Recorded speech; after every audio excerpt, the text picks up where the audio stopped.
যে এই কারিগরি সহায়ক যে পদটা আছে এই পদের কাজের পরিধি কতটুকু এবং এই চাকরির নেচারটা কেমন, যে টেকনিক্যাল অ্যাটেন্ডেন্টদের কি টাওয়ারে ওঠার প্রয়োজন হয় কি না, যদি ওঠার প্রয়োজন হয় তাহলে মাসে কতদিন বা সপ্তাহে কতদিন একটু যদি কাইন্ডলি বলতেন।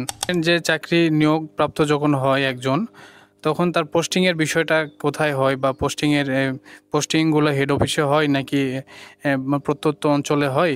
যে নিয়োগপত্রে লেখা থাকে যে কন্ট্রাকচুয়াল বা রিনিউয়েবল জব, কোনো একটা দুর্ঘটনা ঘটে যেতে পারে, আমাদের প্রাণহানি হয়ে যেতে পারে আর কি। আমরা এখন আছে একটা বেনিফিট দেয়, এগুলো আমাদের ওভারটাইম হিসেবে দেওয়া হয় আর কি, ওভারটাইম হিসেবে দেওয়া হয়।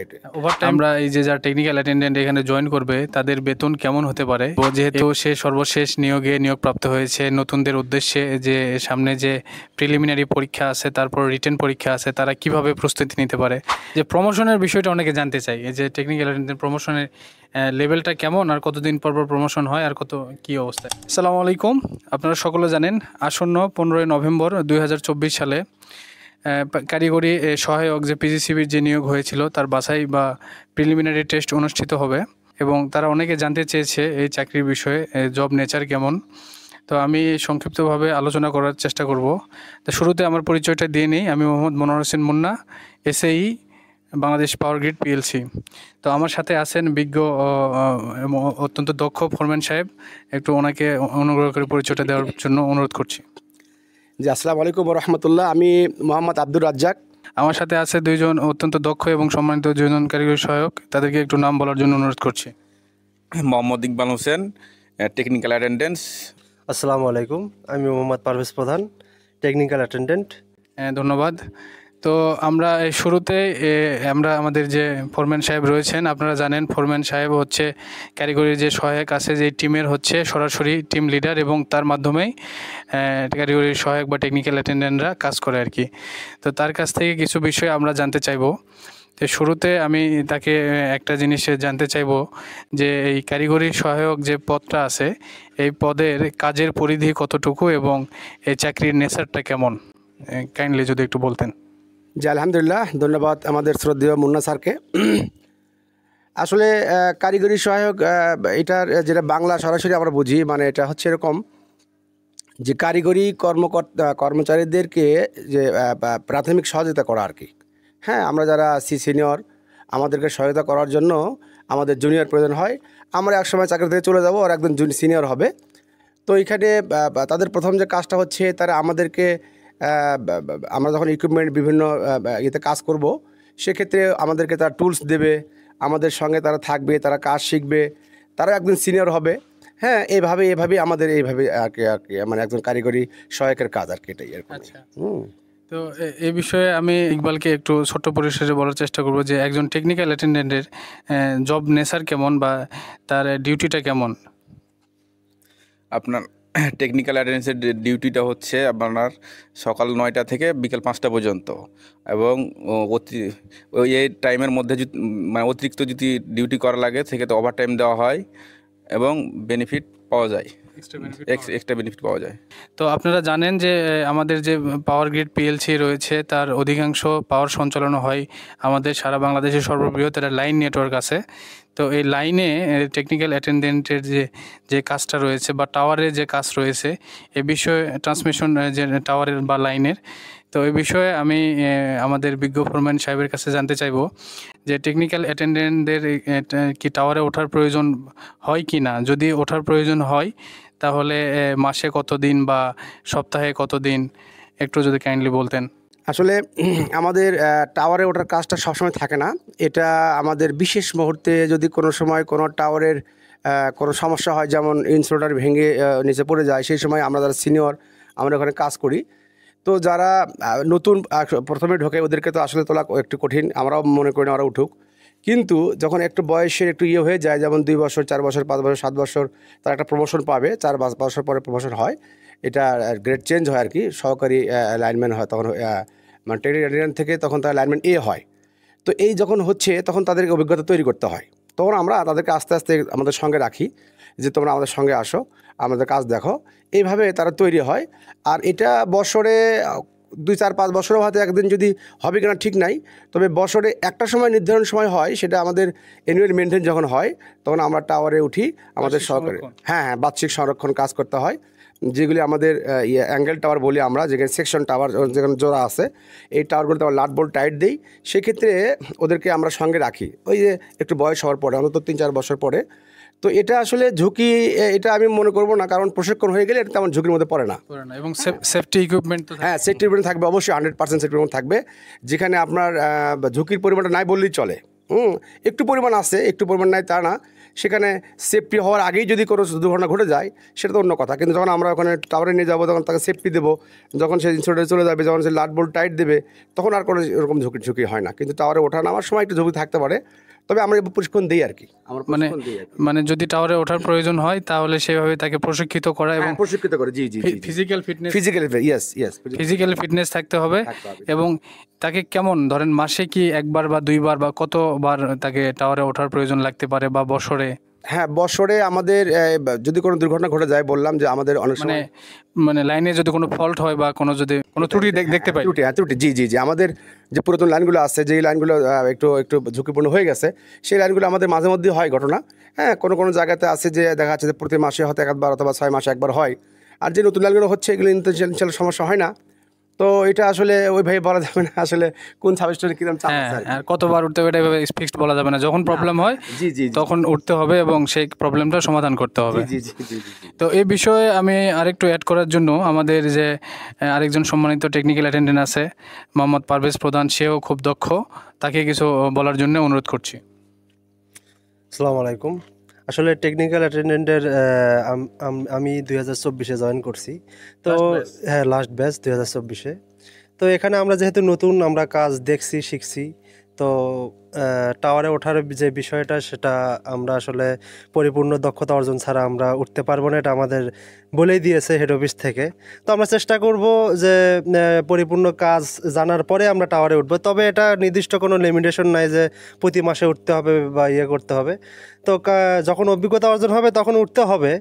তো মেইন কথা হচ্ছে বাৎসরিক যখন মেনটেন্যান্সের কাজ হয়, তখন অ্যাঙ্গেল টাওয়ারগুলোতে যে অ্যাঙ্গেলের যে নাট বোল্টগুলো, এগুলো চেকিংয়ের জন্য হয়তো ওঠা লাগে। এটা সব জায়গাতে উঠতে হয়, তবে নতুন যারা আছে তাদেরকে প্রাথমিকভাবে উঠতে হয় না, দক্ষতা অর্জন করার পরেই তাদেরকে আসলে উঠতে হয়। তো আমি যেহেতু নতুন, আমি কাজ শিখছি, দেখতেছি। হ্যাঁ, তো এই বিষয়ে আমার দক্ষতা অর্জন হলে আমি নেক্সট টাইমে হয়তো টাওয়ারে উঠবো আর কি, ইনশাল্লাহ। থ্যাংক ইউ মোহাম্মদ পারভেজ প্রধান, ধন্যবাদ, অনেক সুন্দরভাবে বললেন। তো আমরা এই পর্যায়ে আসবো যে এই যে টেকনিক্যাল অ্যাটেন্ডেন্ট যে চাকরি নিয়োগ প্রাপ্ত যখন হয় একজন, তখন তার পোস্টিংয়ের বিষয়টা কোথায় হয়, বা পোস্টিংগুলো হেড অফিসে হয় নাকি প্রত্যন্ত অঞ্চলে হয়? তো এই বিষয়ে আমাদের যে বিজ্ঞ ফোরম্যান সাহেব আছেন তার কাছে একটু জানতে চাইবো। আসলে পোস্টিংয়ের ব্যাপারটা তো প্রাথমিক পর্যায়ে যখন চাকরি হয়, তখন আসলে আমরা তো যারা আমাদের নিজেরা থেকে শুরু করে আমাদের জুনিয়র যারা আছে তাদের সবার কাছ থেকে যেটা জানছি বা আমরা যেটা বুঝি, সেটা হচ্ছে যে প্রথমে চাকরি হয়ে পোস্টিং আলহামদুলিল্লাহ হলেই হলো, চাকরিটা বেশি প্রয়োজন আমাদের, এরকম তারা কথা বলে। তো এটা আসলে আমাদের কর্তৃপক্ষই ভালো মনে করেন আর কি, যে কোথায় আমাদের লোকের প্রয়োজন। হ্যাঁ, যেখানে আমাদের লোকের প্রয়োজন সেখানে তারা এভাবে দেয়। কারো বাড়ি এমনও আছে যে একজনের বাড়ি পঞ্চগড়ে, তাকে পোস্টিং দিয়েছে সে সিলেটে, এরকমও ঘটনা ঘটছে, এরকম আছে। তো এখানে অনেক সময় দেখা যাচ্ছে যে কর্তৃপক্ষ হয়তো দেখে যে না আসলে একটু এরকম করলে ভালো হয়, সুবিধার মতো, তারা এরকম চেষ্টা করে দেওয়ার জন্য আর কি। কাউকে কষ্ট দিতে চায় না, তারপরেও অনেক সময় হয়ে যায়। তার মানে যেখানে আমাদের মানে লোকবল প্রয়োজন হয় সেখানে টেকনিক্যাল ফোর্সকে সেখানে পাঠানো হয়। জি, আমাদের এটাই চিন্তা যে আসলে ওইখানে আমাদের পোস্ট ফাঁকা আছে, সেখানে আমাদের লোক না দিয়ে অন্য তারা দেবে না, সেক্ষেত্রে একটু এদিক সেদিক হতে পারে আর কি। আচ্ছা, ধন্যবাদ। জেলা না দিলে আশপাশের জেলাতে মানে দেওয়ার চেষ্টা করে, মানে পদ যদি খালি থাকে। আর প্রথম অবস্থায় যদি পোস্টিং না পাওয়া যায়, পরবর্তীতে হয়তো বা আবেদন করলে, যদি বদলি আবেদন করলে বদলি হওয়া যায়, ফাঁকা থাকলে বদলি হওয়া যায়। আচ্ছা, ধন্যবাদ। তো আমি এই পর্যায়ে আরেকটা বিষয় একটু, যে নিয়োগপত্রে লেখা থাকে যে কন্ট্রাকচুয়াল বা রিনিউয়েবল জব। তো যেহেতু আমাদের এই যে সবার থেকে সিনিয়র আমাদের চাকরির ক্ষেত্রে এবং অনেক দীর্ঘদিন পিজিসিবিকে সে সার্ভিস দিয়েছে, তার অভিজ্ঞতার আলোকে এই যে রিনিউয়ের বিষয়টা, অনেকে চিন্তা ভাবনা করে যে এখান থেকে হয়তো বা চাকরি চলে যেতে পারে, বা জিনিসটা কী, বা রিনিউ হয় কি না, বা রিনিউ হওয়ার জন্য কীরকম পারফরমেন্স দরকার, একটু সংক্ষেপে যদি বলতেন কাইন্ডলি। ধন্যবাদ। আসলে এটা একটা কোম্পানি আইন আর কি, হ্যাঁ কোম্পানি আইন। 1996। জি জি 1996 এটা আইন। তো অ্যাকচুয়ালি আলহামদুলিল্লাহ এ পর্যন্ত আমাদের এরকম কোনো দুর্ঘটনা ঘটেনি। আমি চাকরি করতেছি কোম্পানিতে, আমার চলে এখন 2003 থেকে শুরু করে 2024, 21, 22 বছর চলে। এরপরে আমি পিডিবিতে ছিলাম। তো আলহামদুলিল্লাহ এরকম কোনোদিন ঘটনা ঘটেনি। আসলে এটা একটা আইনের জন্য এটা করা হয় অ্যাকচুয়ালি আমাদের। আর যদি কেউ মানে মানে চাকরিটা করে মনোযোগ দিয়ে এবং সবকিছু রুলস অ্যান্ড রেগুলেশন মেনে চলে, তাহলে তো তাকে, হ্যাঁ তাহলে কোনো প্রশ্নই আসে না আলহামদুলিল্লাহ। আর যদি কেউ ধরেন অসৎ উপায় অবলম্বন করে বা চাকরিতে সে নিয়মিত না, সেই ক্ষেত্রে তো সব চাকরিতে তো পানিশমেন্ট পায়, তাই না? এখানেও তো পানিশমেন্ট পায়। জি জি অবশ্যই অবশ্যই। এটা তো আসলে মানে শুধু এই আমাদের পিজিসিবি না, যে কোনো জায়গাতে আপনি যাবেন, যদি আপনি শৃঙ্খলাবোধের কোনো শৃঙ্খলাবোধ, হ্যাঁ অনিয়ম দুর্নীতি এরকম ঘটনা ঘটে, সব জায়গাতে পানিশমেন্টের ব্যবস্থা আছে। তো আমাদের পিজিসিবিতে এরকম আমরা দেখছি যে আসলে এখানে ভালো পারফরমেন্স যারা করছে তারা খুব ভালো আছে, এবং প্রমোশনের ক্ষেত্রে ইদানিং এই জিনিসগুলো লক্ষ্য করতেছে তারা, যারা কাজে দক্ষ তাদেরকে প্রায়োরিটি দেওয়া হচ্ছে। যা প্রায়োরিটি দেওয়া হচ্ছে। জি, আমাদের অনেকে আছে যে আমাদের সিনিয়ররাও আমাদের প্রমোশন পায়নি, আমরা জুনিয়ররা প্রমোশন পেয়ে গেছি। এই যে গত যে 2022 সালের প্রমোশনে এই ঘটনাগুলো ঘটছে। নেক্সট টাইমে আরও কী হবে জানি না। আসলে এখানে এটাই আর কি, যে মেন এখানে আপনাকে দক্ষতা এবং সততার সহিত থাকাটাই এখানে সবচেয়ে যে মানে উত্তম ব্যাপার হবে আর কি। সৎ থাকার কোনো বিকল্প নেই আর কি। জি জি জি বিকল্প নেই, জি জি জি। তো আরেকটা বিষয় একটু আমরা জানতে চাই যে অনেকে, যেহেতু আমরা ইলেকট্রিক্যাল সাইড, তাই না, বিদ্যুৎ সাইডে চাকরি করছি, দেখা গেছে এখানে বিভিন্ন উচ্চ হাই ভোল্টেজে চাকরি করি, কোনো একটা দুর্ঘটনা ঘটে যেতে পারে, আমাদের প্রাণহানি হয়ে যেতে পারে আর কি। আমরা এখন আছি একটা হাই ভোল্টেজ জোনের মধ্যে, দেখা গেছে এখানেও কোনো একটা অ্যাক্সিডেন্ট হতে পারে। তো সেই ক্ষেত্রে যদি অ্যাক্সিডেন্টে, যদি আমরা চাই না কারোর প্রাণহানি হোক, যদি যে মিনিমাম প্রাণহানি হয় বা যদি সে কোনোভাবে ক্ষতিগ্রস্ত হয়, তাহলে পিজিসিবি কি তার ক্ষতিপূরণ দেয়, বা ক্ষতিপূরণের সিস্টেমটা কি, বা তার কোনো ইন্স্যুরেন্স করা থাকে কি না, একটু কাইন্ডলি। G thank you. আসলে প্রাথমিক পর্যায়ে আমরা যদি কোনো দুর্ঘটনার কবলে পড়ে যাই, সেক্ষেত্রে কোম্পানি তাকে বাঁচানোর জন্য কোম্পানির যতদূর মানে তার চেষ্টা, সে মানে ট্রিটমেন্ট করার জন্য, খরচ করার জন্য সে করে যাচ্ছে, কোম্পানি করে আর কি। এটা করবে, আপনাকে যে চিকিৎসার প্রয়োজন সে চিকিৎসা তারা করবে। এরপরেও যদি কোনো মারা যায়, কেউ যদি মারা যায়, অ্যাক্সিডেন্ট মারা যায়, তাহলে সেক্ষেত্রে আমাদের কোম্পানি থেকে আমাদের গ্রুপ ইন্স্যুরেন্স করা আছে। সেই ইন্স্যুরেন্স থেকে এখানে আমাদের ইন্স্যুরেন্স আইন হলো যে যদি আমরা চাকরিরত অবস্থায় মারা যাই, মানে ডিউটি অবস্থায় মারা যায়, জি ডিউটি অবস্থায় মারা যায়, তাহলে সেক্ষেত্রে 100 মাসের বেতন, মানে 100টা বেসিক, হ্যাঁ এটা মানে আমরা সার্ভিস রুলে রয়েছে। জি সার্ভিস রুলে রয়েছে, এটা আমাদের 100টা বেসিক পাবে। আর যদি কোনো কারণে বাসায় বেশি মারা যায়, মানে চাকরির বাইরে আর কি, মানে ডিউটির বাইরে মারা যায়, তাহলে সেক্ষেত্রে 50 মাসের বেসিক সে পাবে আর কি। হ্যাঁ 50 মাসের বেশি, 50 মাসের বেসিক সে পাবে। আর আদার্স তো আছেই, চাকরি যদি তার 10 বছর হয়, সে 10 বছর হলে 10 বছরের ওই যে গ্র্যাচুইটি যে বিষয়গুলো আছে, আদার্স এগুলি আর পাবে, সে অবশ্যই পাবে। আচ্ছা, এখানে দেখা যায় যে যেহেতু আমরা টেকনিক্যাল কাজ, অনেক সময় আমাদের যে 9টা 5টা ডিউটি থাকে, এর বাইরেও তো অনেক সময় দেখা যায় লাইন ত্রুটি হলো বা কোনো একটা ফল্ট হলো, তখন তো আমাদের রাত নাই দিন নাই আসতে হয়, তাই না? জি জি জি। তো আপনারা তো অনেক পরিশ্রম করেন আমি জানি। তো এই ক্ষেত্রে যারা শারীরিকভাবে শ্রম দেয়, তাদেরকে কি পিজিসিবি আর্থিকভাবে কোনো বেনিফিট প্রদান করে কি না? জি আলহামদুলিল্লাহ, অবশ্যই অবশ্যই।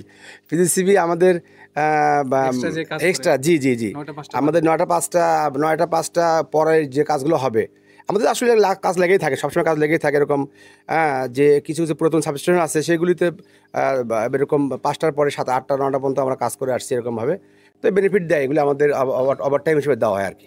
ওভার টাইম হিসেবে দেওয়া হয় এটা। ওভার টাইমটা মনে হয় নর্মাল রেটের ডাবল, তাই না? হ্যাঁ নর্মাল রেটের ডাবল, জি জি জি।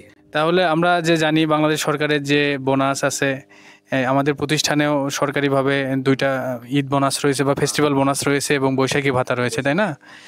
তো আমি এই ক্ষেত্রে আরেকটা বিষয় একটু জানতে চাইবো। অনেকে জানতে চাই যে এটা তো আসলে লেখা আছে পিএলসি কোম্পানি, তো এখানে চাকরি করে কি ব্যাংক লোন পাওয়া যায় কি না, তো একটু যদি বলতেন। জি, এটা আসলে তো সরকারি কোম্পানি, এটা কোনো প্রাইভেট কোম্পানি না, এটা পাবলিক কোম্পানি। সেক্ষেত্রে সরকারি সকল ধরনের সুযোগ সুবিধা আমরা পাই। তার মানে যারা যে পার্সোনাল লোন বিভিন্ন ব্যাংক থেকে, সেটা জি জি হ্যাঁ পাওয়া যাবে, জি সব লোনই পাওয়া যাবে এখান থেকে। হ্যাঁ লোন থেকে শুরু করে আপনার মানে সরকারি সুযোগ সুবিধা যতগুলো আছে আর কি। তাহলে আমরা একটু এ পর্যায়ে জানবো যে আমরা এই যে যারা টেকনিক্যাল অ্যাটেন্ডেন্ট এখানে জয়েন করবে, তাদের বেতন কেমন হতে পারে, এ বিষয়ে একটু আমাদের সম্মানিত ইকবাল সাহেবকে একটু ধারণা দেওয়ার জন্য অনুরোধ করছি। 14,500 টাকা বেসিক। ওটা হলো কত নম্বর গ্রেড জানো? এটা হচ্ছে 15তম গ্রেড পিজিসিবির। মোট 16টা গ্রেড আছে, এটা 15তম গ্রেড।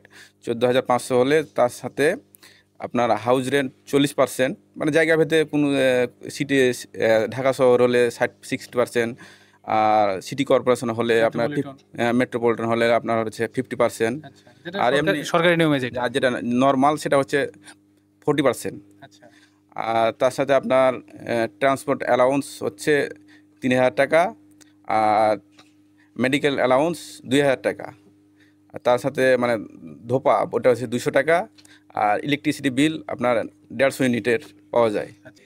তো আপনারা সবাই জানেন যে বিদ্যুৎ সেক্টরে চাকরি করাটা অনেকটা প্রেশার এবং দায়িত্ববোধ থেকে আমাদের অনেক কাজ করতে হয়, অ্যাজ ওয়েল এস আমাদের সামাজিকভাবে একটা পরিচিতি থাকে।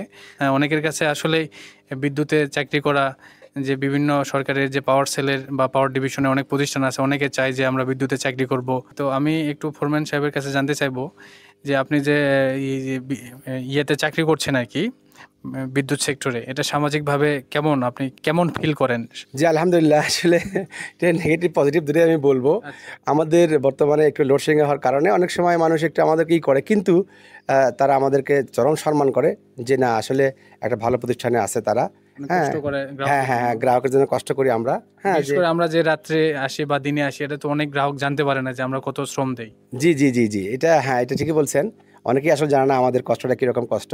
আমাদের এমনও আছে যে আমরা কাজে এসেছি, বাসাতে আর যাওয়ার সুযোগ হয়নি, দেখা যাচ্ছে পরের দিন সকাল হয়ে গেছে, এরকমও কাজ করছি শুধু এই মানে এটি সিস্টেমটা ঠিক রাখার জন্য। ঠিক হ্যাঁ, আছে, হ্যাঁ।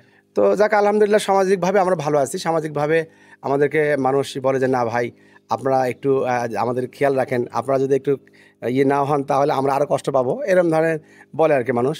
তো আলহামদুলিল্লাহ ভালো আছি আর কি, সমাজের মানুষ সম্মান করে আমাদেরকে। জি থ্যাংক ইউ ফরম্যান সাহেবকে। তো আমি একটু পারভেজ প্রধানকে বলবো, যেহেতু সে সর্বশেষ নিয়োগপ্রাপ্ত হয়েছে, নতুনদের উদ্দেশ্যে যে সামনে যে প্রিলিমিনারি পরীক্ষা আছে, তারপর রিটেন পরীক্ষা আছে, তারা কিভাবে প্রস্তুতি নিতে পারে একটু যদি কাইন্ডলি সে শেয়ার করতো সংক্ষেপে। ধন্যবাদ। গত 23-এর যে নিয়োগ পরীক্ষাটা হয়েছিল, আমাদের এটা 2021 সালে নিয়োগ দিয়েছিল, পরীক্ষা হয়েছে গত 23 সালে। তো সেখানে যে পরীক্ষাটা হয়েছে সেখানে 3টা ধাপে পরীক্ষা হয়েছে। প্রথমত প্রিলিমিনারি, পরবর্তীতে লিখিত, পরবর্তীতে ভাইবা এবং প্র্যাকটিক্যাল একসাথে নিছে। তো পিলিতে ছিল 50টি এমসিকিউ পরীক্ষা ছিল, সব নন ডিপার্টমেন্ট থেকে ছিল। তো পরবর্তীতে পিলি রেজাল্ট দেওয়ার পর রিটেনে ছিল, ডিপার্টমেন্ট ছিল, নন ছিল, 100 মার্কের 1 ঘন্টা। তো পরবর্তীতে ভাইবা এবং প্র্যাকটিক্যাল একসাথে হয়েছে। তো পিলির যে প্রিপারেশন সেটা ডিপার্টমেন্টাল কোশ্চেন তেমন ছিল না, সবই ননই ছিল, 50টা এমসিকিউ। আর এটা তেমন কঠিন তেমন কিছু ছিল না, বেসিক লেভেলেরই, যারা বেসিক ভালো যারা পড়াশোনা করছে তারা আশা করি পারবে। তো পরবর্তীতে যে রিটেনের জন্য একটু পড়াশোনা করতে হবে, সেটা ডিপার্টমেন্টাল, যেহেতু যারা ডিপার্টমেন্ট সম্পর্কে একটু ধারণা কম আছে তাদেরকে এই বিষয়টা জানতে হবে। ডিপার্টমেন্টে 40 মার্ক থাকে আর কি, লিখিত ইলেকট্রিক্যাল ডিপার্টমেন্টের। তো রিটেনটা এরকমই ছিল, 1 ঘন্টা সময়। একটু সমস্যা হয়, অনেকেই 60-70 মার্কের অ্যান্সার করতে পারছে 1 ঘন্টা টাইমে। তো সময়ের দিকে একটু খেয়াল রাখতে হবে যেন ফুল অ্যান্সার করা যায়। তো ধন্যবাদ। একটু ভাইবার যদি শেয়ার করতেন, ভাইবার অভিজ্ঞতা এবং ভাইবাতে কি কি জিজ্ঞাসা করে যারা প্রস্তুতি নিচ্ছে তাদের জন্য। আচ্ছা, ভাইবা হচ্ছে 2টা ভাগে ভাগ করা হয়েছে, সেটা হচ্ছে একটা প্র্যাকটিক্যাল, একটা হচ্ছে মৌখিক কোশ্চেন আর কি। তো প্র্যাকটিক্যালের ক্ষেত্রে ফিজিক্যাল টেস্ট করার জন্য অ্যাঙ্গেল যে মইগুলো আছে আর কি, তো ওটা দিয়ে মই দিয়ে ওপরে উঠতে হয় আর নামতে হয়। এটা কত কম সময়ে কে কত দূর উঠতে পারে নামতে পারে সঠিকভাবে সেটা টেস্ট করে তারা, ফিজিক্যাল ফিটনেস দেখার জন্য। আর মাল্টিমিটার দিয়ে ব্যাটারির ভোল্টেজ আর ভোল্ট অ্যাম্পিয়ার মাপা, এটা একটু তারা কয়েকটা ড্রাই সেল দেয় 2-3টা, ওটা টেস্ট করে নেয়। আর একটা সার্কিট দেয়, নর্মালি হচ্ছে সহজ একটা সার্কিট, যেমন আমাদের দিয়েছিল হচ্ছে বেড সুইচ কানেকশন, একটা বাল্ব নিয়ন্ত্রণ করতে হবে, একটা সুইচ, একটা বেড সুইচ দিছে, আর সকেট দিছে, প্লাগ দিছে, আর কিছু টুলস দিবে সাথে। এটা যত কম সময়ে সঠিকভাবে কানেকশন দেওয়া যায়, এটা হচ্ছে আপনার প্র্যাকটিক্যাল টেস্ট ছিল। আর কোশ্চেন যেটা ভাইভাতে যেটা জিজ্ঞেস করছে, সেটা ট্রান্সফর্মার সম্পর্কে আমাকে জিজ্ঞেস করছিল। ট্রান্সফরমার, সাবস্টেশন সম্পর্কে, আরও আদার্স ইলেকট্রিক্যালের বেসিক যে জিনিসগুলো, ওয়ারিং সম্পর্কে জিজ্ঞেস করে। তো এটা কঠিন তেমন কিছু না, যাদের বেসিক ধারণা আছে ভালো, তারা ইনশাল্লাহ পারবে। ধন্যবাদ। ধন্যবাদ মোহাম্মদ পারভেজ প্রধানকে। তো আমি আমাদের যে সম্মানিত ফোরম্যান সাহেব রয়েছেন তাকে অনুরোধ করব, যারা নতুন টেকনিক্যাল অ্যাটেন্ডেন্ট হিসেবে জয়েন করতে চাচ্ছে তাদের উদ্দেশ্যে কিছু উপদেশমূলক বার্তা এবং তারা কিভাবে এই পেশাটায় নিজেকে আরও ভালোভাবে যুক্ত হতে পারে এবং কিভাবে আরও যুক্ত হওয়ার পরে কিভাবে জ্ঞান অর্জন করতে পারে যাতে সে টেকনিক্যালি অনেক দক্ষ হতে পারে, এ বিষয়ে যদি একটু কাইন্ডলি কিছু বলতেন। জি ধন্যবাদ। আসলে একজন টেকনিক্যাল অ্যাটেন্ডেন্ট যখন এখানে জয়েন করে আর কি, জয়েন করার পরে তার প্রথম যে কাজটা হবে সেই কাজটা হলো সিনিয়ররা যা বলবে সেইভাবে সে কাজগুলো মনোযোগ সহকারে করবে, কাজে মনোযোগ দেওয়া, নম্রতা, ভদ্রতা, এইভাবে যদি চলতে পারে আশা করা যায় যে এখানে তেমন কোনো কষ্ট নাই। এখানে আমি একটা কথা বলতে ভুলে গেছি প্রথম দিকে, সেটা হচ্ছে যে আমাদের মূল কাজটা কিন্তু লাইন পরিদর্শন করা। লাইন পরিদর্শন, জি, লাইন পরিদর্শন করা।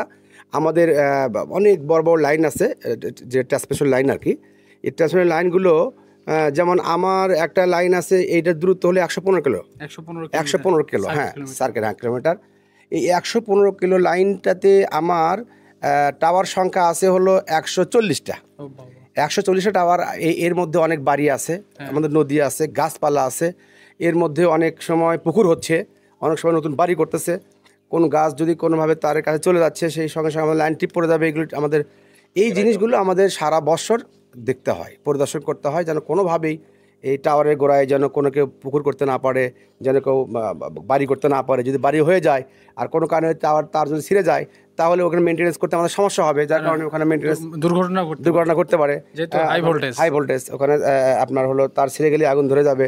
তো যার কারণে আমরা এগুলি সবসময় প্রতি মাসে আমার একটা জায়গা 2বার করে যাই। প্রতি মাসে এক জায়গায় 2বার করে যাই আমরা, বারবার দেখি, মানে 15 দিন পর যেন কোনো সমস্যা না হয়। আর ইদানিং তো ওই যে ইয়ে হয়েছে আপনার মাটি খোঁড়ার কি একটা, ওই যে ভুলে গেলাম নামটা, স্ক্যাভেটার, হ্যাঁ, ওটা দিয়ে মাটি একদিনে পুকুর করে ফেলতেছে। যদি আপনি কোনো কারণে একটা সপ্তাহ বা 15 দিন যদি গ্যাপ হয়ে যায়, সর্বনাশ হওয়ার সম্ভাবনা থাকে। এই জন্য আমাদের মূল কাজটা হচ্ছে লাইনম্যান বা লাইন টেকনিশিয়ান যারা আছে, টেকনিক্যাল অ্যাটেন্ডেন্ট, মূল কাজটা হচ্ছে লাইন পরিদর্শন। প্রথমে এসেই আমাদের প্রোগ্রাম করা থাকে মাসের প্রথমেই, যে আমাদের এই সেকশনে যেতে হবে, আমরা গ্রুপ নিয়ে সেখানে চলে যাই। হ্যাঁ, এখানে জীবন যুদ্ধ আছে, অনেক সময় বৃষ্টি, রোদ, খরা, শীত, চরম গরম, এগুলি একটু সমস্যা আছে, এগুলি মেনে নিতে হবে। এইগুলি মেনে নিয়ে যদি আমরা এটাই করতে পারি, আলহামদুলিল্লাহ খুব ভালো আছে আমরা আর কি। আচ্ছা, আরেকটা শেষ পর্যন্ত যদিও আসছে মাথায় আসলো, যে প্রমোশনের বিষয়টা অনেকে জানতে চাই। এই যে টেকনিক্যাল অ্যাটেন্ডেন্ট প্রমোশনের লেভেলটা কেমন, আর কতদিন পর পর প্রমোশন হয়, আর কত কি অবস্থায়? আসলে হ্যাঁ, এটা প্রমোশনটা একার সময় একাত হয়ে গেছে আর কি। তো ইদানিং এসে খুব সুন্দর হয়েছে আর কি। একটা সময় ছিল অনেক লম্বা ছিল, যেমন আপনার সিরিয়াল লম্বা ছিল। সিনিয়র যা প্রমোশন না পাওয়ার ফলে জুনিয়ররা প্রমোশন হতো না, গ্যাপ ছিল। তো ইদানিং এসে আমাদের সর্বশেষ যে ব্যাচটা হয়েছে, ওটার মনে হচ্ছে 14 সালে জয়েন করছে ওরা। 14 সালে জয়েন করছে ওরা, 20 সালেই এসে প্রমোশন পাইছে আর কি। 6 বছর পরে প্রমোশন পাইছে আর কি। কিন্তু আমাদের সময় কিন্তু তা ছিল না। আমাদের সময় আমি আব্দুর রাজ্জাক নিজেই 10 বছরে আমি একটা প্রথম প্রমোশনটা আমার 10 বছর হচ্ছে। যাই হোক, আশা করছি যে সিস্টেমে আসতেছে। তো ধরে নেন আপনি ন্যূনতম 5 বছর, হ্যাঁ, আশা করা যায় যে 5 বছর পর প্রমোশন হবে ইনশাল্লাহ। এটাই আর কি। তাহলে একটু দিক নির্দেশনামূলক কথা বলে একটু কিভাবে দক্ষ হতে পারে তারা। হ্যাঁ, ওটাই আর কি। দক্ষতা হওয়ার জন্য আমাদের এখানে যে আমাদের সিনিয়র আমরা যারা আছি, আমাদের সঙ্গে থেকে মনোযোগ সহকারে কাজকর্ম দেখলেই তারা দক্ষ হবে ইনশাল্লাহ, এবং ভালো থাকবে আর কি, এভাবে। আচ্ছা, ধন্যবাদ সকলকে। তো সময় স্বল্পতার কারণে আমাদের যে আরেকজন টেকনিক্যাল অ্যাটেন্ডেন্ট আছে, নাহিদের কথা নিতে পারলাম না আর কি, দুঃখিত নাহিদ। তো আমরা এখানে শেষ করছি। তো আমরা জানতে পারলাম যে একজন টেকনিক্যাল অ্যাটেন্ডেন্টের কর্মপরিধি কেমন, তাকে কি কি ফেস করতে হয় চাকরিতে, তার কি কি স্কিল ডেভেলপ করতে হয় ভালোভাবে চাকরি সম্পাদনের জন্য। তো আশা করছি আপনারা এই ভিডিও দ্বারা উপকৃত হবেন। আমাদের উদ্দেশ্য ছিল আপনাদেরকে জানানো, আমরা জানিয়ে দিলাম। তো সবার সুস্বাস্থ্য এবং দীর্ঘায়ু কামনা করে আমরা বিদায় নিচ্ছি। আসসালামু আলাইকুম রহমতুল্লাহ। ওয়ালাইকুম আসসালাম ওয়া রাহমাতুল্লাহি ওয়া বারাকাতুহু। ধন্যবাদ স্যার। Thank you.